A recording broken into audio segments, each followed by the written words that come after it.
Hello बच्चों, यहाँ प्रश्न दिया यदि ए एक आव्यूह है तथा आई एक दो कोटि का इकाई आव्यूह है तब ए वर्ग का मान किसके बराबर होगा। चार विकल्प दिए हुए हैं। चलिए इस प्रश्न को हल करते हैं। तो इस प्रश्न में अगर मैं मुख्य अवधारणा लगाऊं तो देखिए क्या होगा।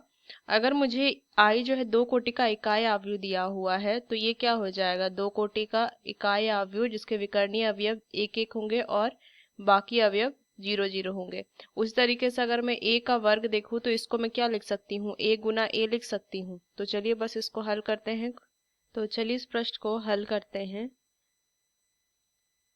सबसे पहले अगर मैं लिखूं ए, तो ये दिया हुआ है दो ऋण एक दो। मुझे ज्ञात करना है ए का वर्ग। तो ए का वर्ग को मैं क्या लिख सकती हूँ, ए गुना ए लिख सकती हूँ। तो यहाँ से क्या लिख देंगे, दो ऋण एक और ऋण एक दो। तो देखिए ये भी, इसको हम गुना कैसे करेंगे, इसका पंक्ति इसका स्तंभ। तो हो जाएगा यहाँ से लिखेंगे दो गुना दो चार, और फिर यहाँ से हो जाएगा कितना, जोड़ में एक। फिर यहाँ से देखेंगे पहला पंक्ति दूसरा स्तंभ, तो ऋण में दो और यहाँ से ऋण में दो, और यहाँ से इसका दूसरा पंक्ति पहला स्तंभ, तो ऋण में दो और यहाँ से एक जोड़ चार। तो क्या आ गया मान, यहाँ से पाँच, ऋण में चार और पाँच, ये मान आ गया ए का वर्ग का। अब देखते हैं कौन सा विकल्प इसका सही होता है। तो पहला विकल्प देखते हैं, चार ए ऋण में तीन आई।